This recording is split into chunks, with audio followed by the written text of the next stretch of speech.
اس کے پاپا پاکستان صرف ایک ہفتہ رہ کر چلے گئے تھے اور اب وہ 1-2 دن بعد پھر واپس آ رہے تھے ہادی اور نیلم کی منگنی کی رسم ادا کرنے کے لیے۔ ہادی کچھ کہتا وجہ سے اس سے پہلے ہی اس کے موبائل پر میسج کی بیپ ہوئی۔ ہادی نے موبائل دیکھا تو اس میں ہانیہ کا میسج آیا ہوا تھا جس میں لکھا تھا کہ مجھے آپ کی ہیلپ چاہیے۔ ہادی نے نظر اٹھا کر پہلے ہانیہ کو دیکھا اور آئی برو چکا کر اسے دیکھا جیسے کہنا چاہ رہا ہو کہ کیا کام ہے۔ ہانیہ نے موبائل پر پھر کچھ ٹائپ کیا، کل وجاہت کا برتھ ڈے ہے تو میں اسے سرپرائز کرنا چاہتی ہوں۔ ہادی نے وہ میسج پڑھا تو اس کے چہرے پر مسکان آ گئی۔ ٹھیک ہے، جو بھی پلان ہے وہ ہم نیلم کے کمرے میں ڈسکس کریں گے رات کو۔ جوابی میسج بھیج کر اس نے موبائل ٹیبل پر رکھا اور وجاہت سے بات کرنے کا اپنا ارادہ کل تک کے لیے ملتوی کر دیا۔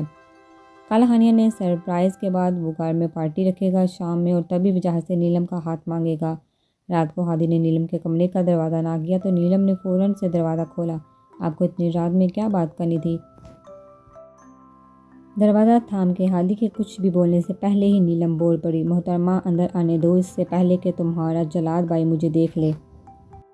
ہادی نے سرگوشی نما آواز میں ادھر ادھر دیکھ کے کہا۔ نیلم نے بھی فوراً دروازہ کھول دیا۔ ہادی اسے لیے اندر گیا مگر اس نے دروازہ پورا بند نہیں کیا۔ بولیں بھی اب۔ ہادی جب صوفے پر بیٹھ گیا تو نیلم بیڈ پر بیٹھتی ہوئی بولی، کچھ نہیں، بس تمہیں دیکھنے آیا تھا۔ ہادی نے مسکراتے ہوئے کہا، مگر آپ نے تو کہا تھا کہ سونا نہیں، ضروری بات کرنی ہے۔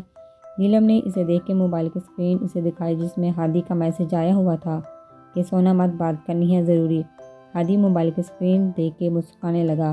بہانہ کیا تھا تم سے اکیلے میں ملنے کا۔ ہادی بس اسے چھیڑ رہا تھا جس پر وہ بلش کر گئی، مگر اتنی رات میں آپ کو یوں آنا بہتر نہیں تھا۔ آپ ابھی جائیں، ہم کل بات کریں گے۔ نیلم نے نظر جھکا کے کہا کیونکہ ہادی اسے ہی گہری نظر سے دیکھ رہا تھا۔ پنک نائٹ سوٹ پہنے ہوئے جو کہ اس کے چہرے کے رنگ سے مل رہا تھا، بالوں کی ڈھیلی سی پونی باندھے وہ ہادی کو بہت پیاری لگی۔ سوچ لو، بگاڑ ہی ہو مجھے، بولو تو چلا جاتا ہوں۔ ہادی نے مسکراہٹ چھپا کے کہا تو نیلم سوچ میں پڑ گئی کہ آگے کیا کہے۔ وہ اسی سوچ میں تھی کہ تبھی ہانیہ دروازہ ناک کرتے ہوئے کمرے میں داخل ہوئی۔ میں نے کسی کو ڈسٹرب تو نہیں کیا نا؟ ہانیہ نیلم اور ہادی کو دیکھ کے بولی۔ نیلم نے ہانیہ کو دیکھ کے سکھا سانس لیا۔ نہیں بھابھی، کیسی باتیں کر رہی ہیں آپ؟ ہانیہ کا ہاتھ پکڑ کے نیلم اسے اندر لائی اور دروازہ اب کے ہادی نے بند کر دیا۔ جی بولیے، کیا کام ہے آپ کو؟ ہادی نے ایک نظر نیلم کو دیکھ کے ہانیہ کو کہا، کل وجاہت کی برتھ ڈے ہے، میں نے ابھی تو انہیں وش نہیں کیا مگر کل صبح میں چاہتی ہوں انہیں سرپرائز دوں کوئی اچھا سا۔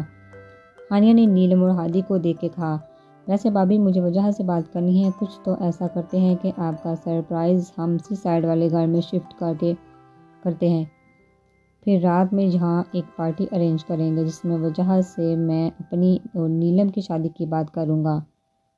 ہوپ اس کا موڈ اچھا ہوگا تو وہ مجھے نہیں کہے گا۔ ہادی پہلے یہ سب سوچ چکا تھا اس لیے اپنے آئیڈیا ہانیہ سے شیئر کرنے لگا، مگر میں تو خود گھر میں پارٹی دینا چاہتی تھی۔ ہانیہ نے جو سوچا تھا وہ ہادی کو بتانے لگی۔ ارے بھابھی، آپ اگر الگ سے اسے سرپرائز دیں گی تو اسے اچھا لگے گا۔ ایسا کرتے ہیں، کل وجاہت کے آفس جانے کے بعد آپ سی سائڈ والے گھر چلے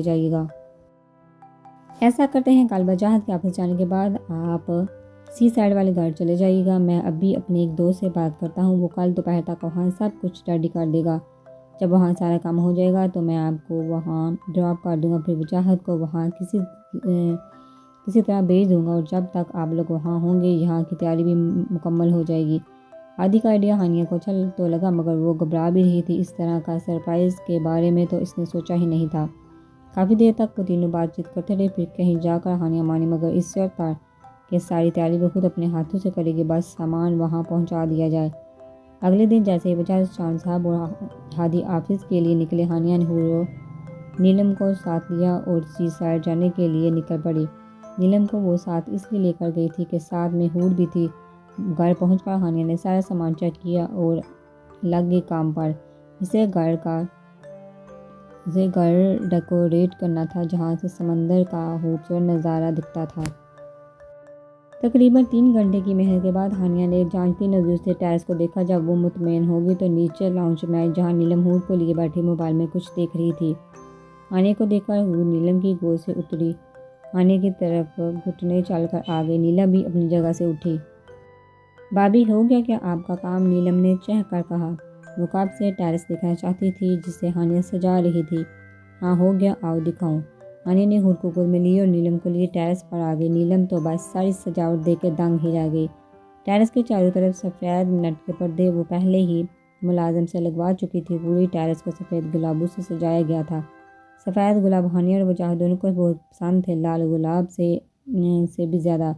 چھوٹی چھوٹی LED لائٹس پوری طریقے سے ٹیرس پر سجائی گئی تھی، جو کہ رات میں جل کر ایک خوابناک منظر پیش کرتی۔ کہیں کہیں کینڈل سٹینڈ رکھے تھے جہاں کینڈل رکھی تھی۔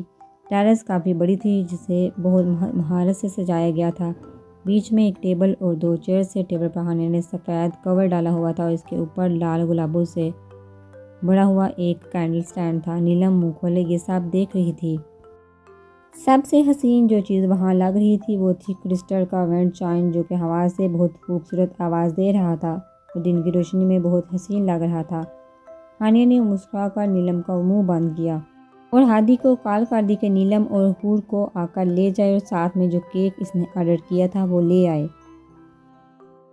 کیک بھی ہانیہ خود ہی بنانا چاہتی تھی مگر کام زیادہ تھا اور وقت کم تو کیک باہر سے ہی منگوا لیا۔ قریب آدھا گھنٹے بعد ہادی وہاں پہنچا تو ٹیرس کی سجاوٹ دیکھ کے دادیے بنا نہ رہ سکا ہانیہ کو۔ اس سادہ سی جگہ کو آپ نے کتنی خوبصورتی سے سجایا ہے بھابھی۔ ہادی نے بھی ٹیرس کا اچھے سے جائزہ لے کر کہا۔ شکریہ، تعریف کرنے کے لیے آپ کیک لے آئے؟ ہانیہ نے مسکرا کر پوچھا۔ جی ہاں، کیک میں لے آیا ہوں، فریج میں رکھ دیا ہے اور آپ کے لیے کھانا لایا ہوں۔ وجی نے لنچ کر لیا ہوگا اور میں نیلم اور ہور کے ساتھ باہر لنچ کر لوں گا۔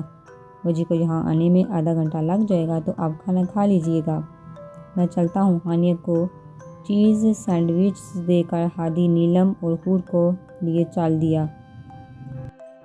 ہانیہ نے ان کے جاتے ہی فون لیا اور وجاہت کو کال کی اور اسے وہاں آنے کے لیے کہا۔ ہانیہ وہاں اکیلی ہے، یہ سن کے ہی وجاہت آفس سے نکلا کہ کہیں اکیلے میں اس کی طبیعت خراب نہ ہو جائے۔ ساتھ میں اسے غصہ بھی آ رہا تھا کہ وہ وہاں کیوں گئی ہے اکیلے۔ پرنسس تم نے غور سے دیکھا نہ صاحب؟ گاڑی چلاتے ہوئے ہادی نے نیلم کو ایک نظر دیکھ کے کہا۔ ہور کو پیچھے چائلڈ سیٹ پر بٹھا دیا تھا۔ ہادی نے کیا مطلب، کیا دیکھا؟ نیلم نے گردن موڑ کر ہادی کو دیکھ کے کہا۔ مطلب کہ جیسے بھابھی وجی کو سرپرائز دینے کے لیے اتنی محنت کر رہی تھی، کیا تم بھی میرے لیے کرو گی؟ ہادی نے نیلم کو دیکھ کے سنجیدگی سے کہا۔ نیلم ایک پل کو سوچ میں پڑ گئی۔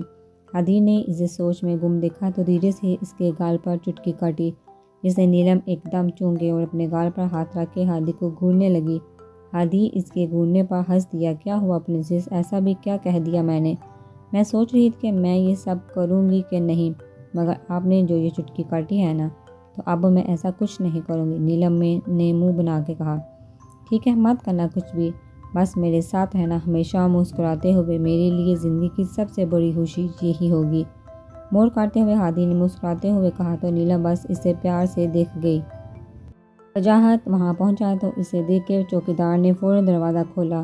وجاہت تیزی سے گاڑی پورچ میں کھڑی کر کے گھر کے اندر داخل ہوا اور زور زور سے ہانیہ کو آوازیں دینے لگا۔ جب ہانیہ نے کوئی جواب نہ دیا تو وجاہت کو اس کی اور زیادہ فکر ہونے لگی۔ گھر کا ملازم بھی موجود نہیں تھا گھر میں۔ وجاہت تیزی سے سیڑھیاں چڑھتا ہوا اوپر کے فلور پر آیا اور سیدھا ٹیرس کی طرف گیا، مگر جیسے ہی اس نے ٹیرس کو دیکھا تو اس کے پیر وہیں جم گئے۔ وجاہت ٹیرس کو دیکھ ہی رہا تھا کہ ہانیہ نے اس کے کندھے پر ہاتھ رکھا تو وہ جھٹکے سے اس کی طرف مڑا۔ ہانیہ بیبی پنک کلر کی ساڑی پہنے ہوئے تھی، بالوں کو کھلا چھوڑا ہوا تھا جو کہ ایک کندھے پر گرے ہوئے تھے۔ ہلکا سا میک اپ بھی کیا ہوا تھا آج اور ہونٹوں پر شاکنگ پنک کلر کی لپسٹک لگائی ہوئی تھی۔ وجاہت نے اسے سر سے پاؤں تک دیکھا اور آخر میں اس کی نظر ہانیہ کے لبوں پر آ کے رک گئی۔ ہانیہ اچھے سے سمجھ گئی تھی کہ وجاہت کو اس کا سب کے سامنے تیار ہو کر نکلنا بالکل اچھا نہیں لگتا، مگر اکیلے میں تو وہ صرف اپنے شوہر کے لیے جتنا چاہے تیار ہو سکتی تھی۔ تو اس نے آج کی تمام تیاری صرف وجاہت کے لیے ہی کی۔ اسے یقین تھا کہ وجاہت اس سے آج تیار ہونے پر نہیں ڈانٹے گی۔ وجاہت کو یوں ہی تکتا ہوا پا کر ہانیہ نے ہاتھ میں موجود رنگ اپنی انگلیوں کے پوروں پر لی اور وجاہت کے سامنے ہی گھٹنوں کے بل بیٹھ گئی اور رنگ اس کی طرف بڑھائی۔ وجاہت کو سمجھ میں نہ آیا کہ یہ سب کیا ہو رہا ہے۔ میں جانتی ہوں آپ کو یہ سب تھوڑا عجیب لگ رہا ہوگا، مگر کیا کروں، آپ کی محبت نے مجھے یہ سب کرنے پر مجبور کر دیا۔ آپ کا شکریہ ادا کرنا چاہتی ہوں میں۔ مجھے اپنی زندگی میں شامل کرنے کے لیے، ایک ادھوری عورت کو مکمل کرنے کے لیے، آپ سے شادی کر کے میں نہ صرف آپ کی بیوی بنی بلکہ ایک ماں بھی بنی۔ شکریہ مجھے اتنا چاہنے کے لیے۔ شکریہ ہر پل ہر سانس میں مجھے یہ احساس دلانے کے لیے کہ آپ ہر وقت میرے ساتھ ہیں۔ میں نے سمجھتی کہ اپنے دل کی محبت جو صرف آپ کے لیے ہے وہ کیسے لفظوں میں آپ کو بتاؤں، مگر اتنا کہوں گی کہ یہ جو سامنے سمندر جتنا یہ گہرا ہے، اس سے بھی کئی گنا گہری میری محبت ہے آپ کے لیے۔ میں آپ کے ساتھ اپنی آخری سانس تک رہنا چاہتی ہوں، مرتے دم تک صرف اور صرف آپ کے ساتھ رہنا چاہتی ہوں۔ جب آپ میری فکر کرتے ہیں تو غرور آ جاتا ہے مجھ میں ایسا ہم سفر ملنے پر۔ جب مجھے مسکرا کر دیکھتے ہیں تو دل میں کئی دفعہ میں خدا کا شکر ادا کرتی ہوں کہ انہوں نے میری زندگی میں آپ جیسا پیارا شخص شامل کیا۔ مجھے نہیں پتا کہ میں نے اپنی زندگی میں کون سا ایسا کام کیا تھا جس کا نتیجہ مجھے آپ کی محبت کی صورت میں ملا۔ بہت خاص ہے کیونکہ اس دن مجھ سے محبت کرنے والا شخص میرے لیے اس دنیا میں آیا۔ یہ دن بہت خاص ہے کیونکہ آپ بہت خاص ہیں۔ جتنی آپ مجھ سے محبت کرتے ہیں میں بھی اتنی ہی کرتی ہوں، مگر آپ کی محبت کی شدت کا مقابلہ نہیں کر سکتی۔ تو بس یہ چھوٹی سی کوشش کی ہے، مجھے امید ہے آپ کو پسند آئے گی اور آپ مجھ سے جو ناراض ہیں وہ ناراضگی بھی ختم کر دیں گے۔ ہانیہ محبت سے گھٹنوں کے بل وجاہت کے قدموں کے پاس بیٹھی تھی اور اس سے ہی محبت سے دیکھ رہی تھی۔ اس کے لبوں پر مسکراہٹ تھی جبکہ آنکھیں نم تھیں۔